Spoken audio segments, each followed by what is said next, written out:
అష్టాదశ పురాణములు గరుడ పురాణం ఆచారకాండ 67 గృహస్థ ధర్మ నిరూపణం వీడియో చేసినవారు కంచి త్యాగరాజులు గృహస్థ ధర్మ నిరూపణం యాకాగ్నవల్క్య మహర్షి ఇంకా ఇలా ప్రవచింపసాగాడు. యతవ్రత మునులారా, విద్యాధ్యయన సమాప్తి కాగానే బ్రహ్మచారి గురువుగారికి దక్షిణను సమర్పించి ఆయన అనుమతితో స్నానం చేసి బ్రహ్మచర్య వ్రతానికి వీడ్కోలు పలకాలి. తరువాత తల్లిదండ్రుల అనుమతితోగాని గురువుగారి ఆదేశానుసారముగాని ఒక సులక్షణ, అత్యంత సుందరి, మనోరమ, అసపిండ, వయసులో తనకన్న చిన్నది, అరోగా, భ్రాతృమతి, భిన్న ప్రవర, గోత్రీకురాలు నగు కన్యను వివాహం చేసుకోవాలి. ఈ సందర్భంలో యాజ్ఞవల్క్య మహర్షి సపిండ ఎవరో కూడా వివరించాడు. తల్లితో మొదలుపెట్టి ఆమె తండ్రి, తాత, ముత్తాత అలా లెక్క పెడుతూ పోయి 7వ తరం దాకా ఉండిన వారందరినీ సపిండ్యులుగా భావించాలి. ఈ మధ్యలో వరుణి వంశంలో ఎక్కడ కలిసినా ఆమె సపిండేయే అవుతుంది. ఎక్కడా కలవనిదే అసపిండ కాగలదు. అసపిండనే పెళ్లి చేసుకోవాలి. అలాగే ఆమె మాతృవంశంలోనూ పితృవంశంలోనూ 5 తరాల దాకా విచారించి సదాచార, అధ్యయన, పుత్రపౌత్ర సమృద్ధి దృష్టిలో పెట్టుకుని వారి ఖ్యాతిని చూడాలిగాని ధనాన్ని బట్టి కాదు. ఇటువంటి కన్యను కళ్యాణ మాడదలుచుకునే వరుడు కూడా సమానవర్ణుడు, ఆమెకి తగినవాడునే ఉండాలి. వర్ణసంకరం పనికిరాదు. ఏ వర్ణం వారు ఆ వర్ణం వారినే పెండ్లి చేసుకోవాలి. కొంతమంది విద్వాంసులు అగ్రవర్ణులు శూద్రకన్యలను పెళ్లి చేసుకోవచ్చని వచిస్తారు. కాని నేను దాని అంగీకరించను. ఎందుకంటే ఆత్మా వైజాయతే పుత్రః అని అంగాదంగాత్సం భవసి అని వేదం ఘోషిస్తోంది. ద్విజుడే శూద్రునిగా పుట్టి ఆ శూద్రుడు ఈ ద్విజుని వలె అంత జ్ఞానం సంపాదించకుండానే గౌరవాదరాలు పొందాలనుకుని సమాజం దానికడ్డుపడడంతో దానిపై ద్విజజాతిపై కక్షగట్టి ఇలా సమాజానికి సవాలుగా నిలుస్తాడు.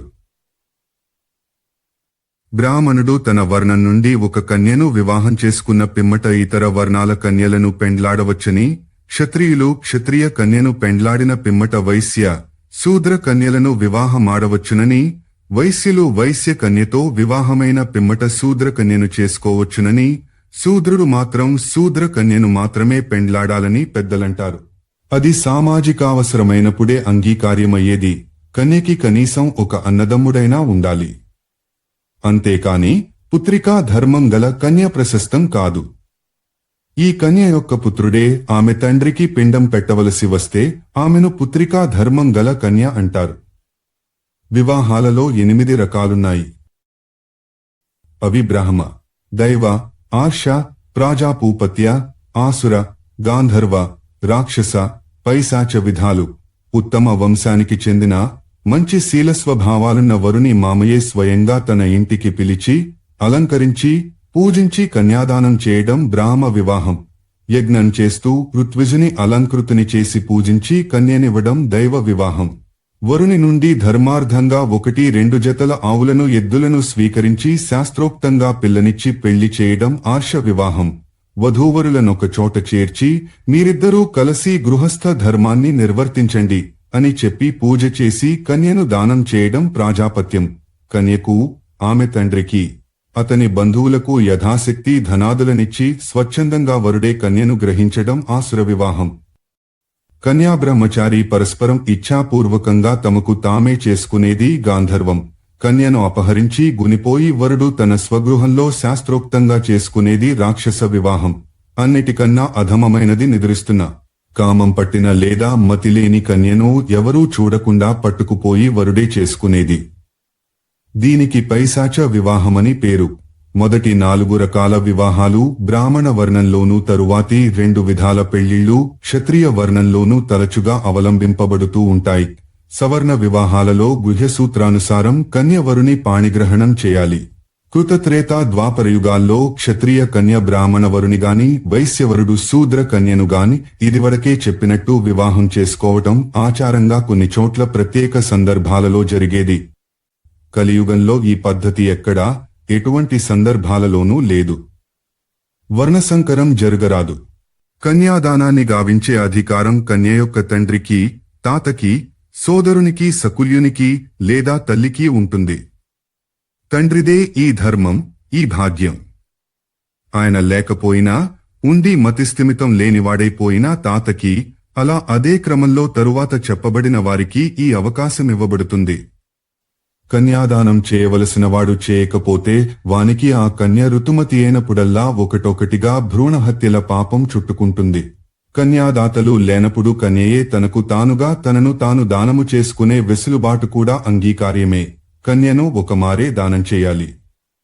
అలా చేసిన తరువాత ఆమె భర్తపై దౌర్జన్యం చేసి గాని మరొక విధంగా గాని ఆమెనపహరించి మరొకరికి దానమిచ్చువాడు చౌరకర్మతో సమాన పాపమునకు దండనార్హుడవుతాడు. ఆమె దోషమే మాత్రమూ లేకుండా పత్నిని పరిత్యజించు పతి దండనీయుడు. అత్యంత దుష్టురాలు, మహాపాతకి పత్నిని పరిత్యజించవచ్చును. ఒక కన్యను ఒక వరునికిచ్చుటకు వాగ్దానము చేయబడిన పిమ్మట వివాహానికి ముందే వరుడు మరణిస్తే ఆమెను జీవితాంతం వితంతువుగా గుడ్రాలిగా నుంచి వేయుట ధర్మము కాదు. ఆమెకు పుత్రవతి కావలననే కోరిక ఉంటే మరిది కాని, వరుని సపిండ, సగోత్రులలో నామెకు ఈడైన వాడెవరైనా కాని పెద్దల ఆజ్ఞ మేరకు ఆమెకు పుత్రుని సామాన్య పద్ధతిలోనే ప్రసాదించాలి. ఈ విధంగా ఈ పద్ధతిలో నామెకు కలిగిన పుత్రుడు ఆ మృతి చెందిన వరుని యొక్క క్షేత్రజ్ఞ పుత్రునిగానే పరిగణింపబడతాడు. వివాహిత స్త్రీ వ్యభిచారానికి అలవాటు పడిపోతే ఆమెను మంచి దారిలో పెట్టడానికి ఆమె పతి, అతని బంధువులు శాయశక్తులా ప్రయత్నించాలి. చివరి ప్రయత్నంగా ఆమె అసహ్యక జీవనంపై ఆమెకే వైరాగ్యం కలిగేలాగా ఆమెను ఇంటిలోనే ఉంచి గృహిణిగా ఆమెకు గల అధికారాలన్నిటినీ తొలగించాలి. అలంకరించుకోనీయకుండా మలినగానే ఉంచాలి. ఏదో ప్రాణరక్షణకు సరిపడునంతగానే తిండి పెట్టి కటిక నేలపై పడుకోబెట్టాలి. స్త్రీకి వివాహానికి పూర్వమే చంద్రుడు శుచిని, గంధర్వులు సౌందర్యాన్ని, మధురవాణిని, అగ్నిదేవుడు అన్ని రకాల పవిత్రతని ప్రసాదిస్తారు. కాబట్టి ఈ దేవతలకు పూజలందే భారతదేశం వంటి దేశాల్లో స్వభావసిద్ధంగా స్త్రీలందరూ పవిత్రులే అయి ఉంటారు. అయినా కూడా పూర్వకర్మల వల్ల తేడాలు రావచ్చు.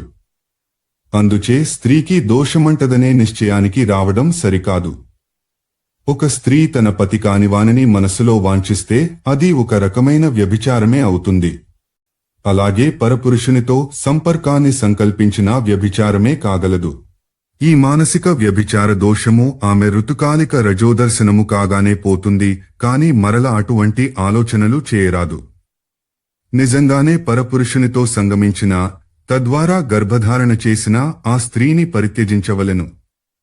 ఇలాగే గర్భవధ, పతివధ, బ్రహ్మహత్య, శిష్యులతో సంగమం వంటి పనులలో నేది చేసినా ఆమెను మహాపాతకిగా అభిశంసించి పరిత్యజించాలి. 1 సకుల్యులనగా 8వ తరం నుండి 10వ తరం దాకానున్న బంధువులు, మదిరాపానం చేసేది, దీర్ఘరోగిణి, శాశ్వత ద్వేషి, సంధ్య, అర్ధనాశిని, అప్రియవాదిని, నిష్ఠురభాషిని లేదా పతికి హాని చేయడం కోసమే జీవించినట్లుండేది యగు భార్యను ఆమె భర్త పరిత్యజించవచ్చును, మరొక వివాహం చేసుకోవచ్చును.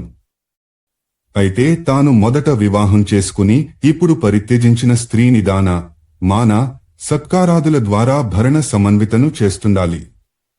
అలా చేయనివాడు మహాపాపిగా నిందితుడు.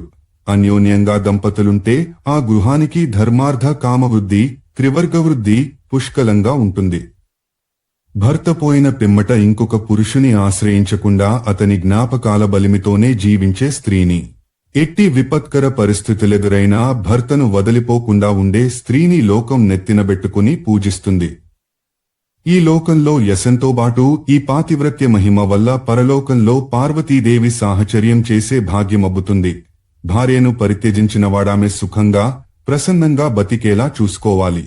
తన సంపత్తిలో 3వ వంతు నామెకిచ్చేయాలి.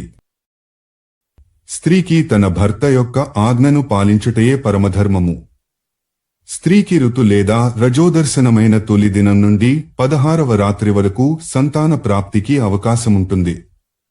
పుత్రప్రాప్తి కోసమై పురుషుడు ఆ రాత్రులలో మాత్రమే ఆమెతో సంగమించాలి. ఇలా సంతానం కోసం మాత్రమే సంగమించి మిగతా కాలాల్లో ఇంద్రియ నిగ్రహాన్ని పాటించడమే బ్రహ్మచర్య వ్రతం. అంతేగాని బ్రహ్మచర్యమంటే పెండ్లిని మానుకొనుట, స్త్రీవైపే చూడకపోవుట కాదు. పర్వతిథులలోనూ 1 ఋతుకాలం మొదటి 4 రాత్రులందు దినము అనగా ఎప్పుడైనా పగటివేళ సంగమం నిషిద్ధం. మఘ మూల నక్షత్రాలలో సంగమం వర్జ్యం. 1 అషతమి, చతుర్దశి, అమావాస్య, పున్నమ, మను -4 1 5 6. ఈ నియమాలను ఖచ్చితంగా పాటిస్తేనే సుందరుడు, సబలుడు, సద్గుణవంతుడు, ఆరోగ్యవంతుడునైన కొడుకు పుడతాడు. స్త్రీ పట్ల అన్ని బాధ్యతలు అనగా తిండి, బట్ట, ఇల్లు మున్నగునవే కాక ఆమె కామవాంఛను పూర్తిగా తీర్చి ఆమెను సంతృప్తి పనచవలసిన బాధ్యత కూడా ఆమెను చేపట్టిన వానిపై ఉంటుంది. పైగా ఈ బాధ్యతకు సంబంధించి ఇంద్రుడు స్త్రీలకొక వరాన్నిచ్చాడు. అదేమనగా స్త్రీ యొక్క కామవాసనను అనిషిద్ధ రాత్రులందు ఆమె పతి తప్పనిసరిగా తీర్చాలి. లేకుంటే వాడు పాపమును మూటకట్టుకుంటాడు. స్త్రీని ఇంటిల్లాలిగా గృహలక్ష్మిగా సంభావించి మెట్టినింటి వారంతా అనగా భర్త, వాని సోదరులు, వాని తల్లిదండ్రులు, ఇష్టబంధువులు ఆమెను మధురాహారముతో చీనాంబరాలతో అలంకార విశేషాలతో ఎల్లప్పుడూ ప్రసన్నంగా సుఖంగా ఉండేలా చూడాలి. ఇది సామాజిక బాధ్యత కూడా. స్త్రీకి గల బాధ్యతలు బాగా ఎక్కువ. ముఖ్యంగా పురుషునితో స్త్రీ యొక్క ప్రవర్తన ఎంతో బాధ్యతాయుతంగా ఉండాలి. పుత్ర సంతానమైన స్వర్గప్రాప్తి అయిన స్త్రీకి భర్తకు తనపై గల ప్రేమ ఆధారంగానే సంక్రమిస్తాయి. కాబట్టి ప్రతి ఆడది తన పత్యారాధన ఫలితంగా స్నేహఫలంగా పతి ప్రేమను పొందాలి. సాధారణ స్త్రీకి శాస్త్రాలను గాని గ్రంథాలను గాని పఠించే అర్హత లేదు. కాని భర్త ద్వారా వాటన్నిటినీ ఆమె వినవచ్చును. విధి నిషేధపూర్వకంగా భర్త చెప్పే ధర్మాచరణను శాంతము చేయడం ద్వారా మోక్ష ప్రాప్తి నందవచ్చును. భర్త అనంతరం కొడుకే ఆమెకు ధర్మశాస్త్ర గురువు కాగలడు. గృహస్థధర్మానికి మూలం పతివ్రతయగు గృహిణి. ఆమె పతి చిత్తవృత్తిని కూలంకషంగా తెలుసుకుని ఉండాలి. అతడెప్పుడేది కోరుకుంటాడో దానిని అప్పటికి అతడు అడగకుండానే అమర్చిపెట్టాలి. సర్వకాల సర్వావస్థలలోనూ అతని మేలునే కోరుతూ తన ప్రతిపని ఆ ఆశయం వైపే మళ్లేలా చూడాలి, చేయాలి. భర్త యొక్క తల్లిదండ్రులను, అక్క చెల్లెళ్లను, అన్నను, పినతండ్రిని, గురువుని, వృద్ధ స్త్రీలను గౌరవించడం, ఆదరించడం పత్ని యొక్క ధర్మం. తనకన్నా చిన్నన్నవారైన భర్తృ వర్గీయులతో స్నేహంగా ఉంటూనే ఇంటి పనులు చేయించుకోవాలి. లేకుంటే సోమరులవుతారు. పతి యొక్క బంధువుల మధ్యలో తాము కూర్చునియున్నప్పుడామె యొక్క మాటలు, చేతలు అన్నీ అతనికి అనుకూలంగానే సాగాలి. ఈ సంగతి అందరికీ తెలియాలి. ఈ శీలమే ప్రశస్తమని జనశ్రుతి. ఇంటి కోడలు తనకు వరసైన పురుషులతో హాస్యాలాడకూడదు. పరపురుషునితో ఏకాంతంగా అసలు ఉండనేకూడదు. పరపురుషుల చేతిలో ఏ వస్తువును ఉంచకూడదు. వారి చేతి నుండి తన చేతితో అందుకునరాదు. భర్త అక్కడే ఉన్నా కూడా పరపురుషులు మధ్య కూర్చోనరాదు. ఇంటిలోని సామగ్రి అంతా ఆమె అధీనంలోనే ఉంటుంది. దానిని అనవసరంగా ఖర్చు చేయకూడదు. అవసరానికి తగినంతగా వాడుతుండాలి. కార్యకుశల, ప్రసన్న, మితవ్యయి అయి ఉండి రోజులో ఒకసారైనా అత్తమామలకు పాదాభివందనం చేసే స్త్రీని భర్త ప్రేమిస్తాడు. సమాజం గౌరవిస్తుంది. ప్రోషిత పతికగానున్నప్పుడు అనగా తన భర్త పరదేశానికి వెళ్లినప్పుడు తన సఖీజనంతో ఆనందంగా ఆటలాడడం, పొరుగు వారిళ్లలో కూర్చుని వాగడం, అతిగా అలంకరించుకోవటం, ఉత్సవాలలో పాల్గొనడం, హాసాలు పరిహాసాలు వంటివి చేయరాదు. ఇల్లాలి మనుగడ పతితోనే. వీలైనంత వరకు ఆమె గడపవలసిన సమయమూ అతనితోనే. ఆమె అధికారాలు పరిమితమే అయినా గృహస్థధర్మానికి తద్వారా సమాజానికి ఆమె అవసరం అపరిమితం. అందుకే సదాచారిణి అయిన స్త్రీ మరణించినప్పుడు అగ్నిహోత్రంలోని అగ్నితో ఆమె దహన సంస్కారాలను చేస్తారు. పతిహితేషిణి అయిన పత్నికి ఈ లోకంలో కీర్తి సమ్మానాలు, పరలోకంలో స్వర్గము సంప్రాప్తిస్తాయి. అధ్యాయం 95. వర్ణసంకర జాతుల ప్రాదుర్భావం, గృహస్థధర్మం, వర్ణధర్మం, 37 ప్రకారాల అనధ్యాయం. బ్రాహ్మణ పురుషుడు క్షత్రియ కన్యను పెండ్లాడి ఆమెకు కనిన పుత్రునితో మూర్ధావసిక్త అనే సంకర జాతి ప్రారంభమైంది.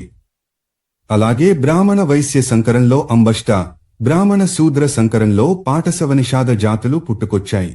దీనిని అనులోమ సంకరమన్నారు. అష్టాదశ పురాణములు, గరుడ పురాణం, ఆచారకాండ 67 గృహస్థ ధర్మ నిరూపణం వీడియో చేసినవారు కంచి త్యాగరాజులు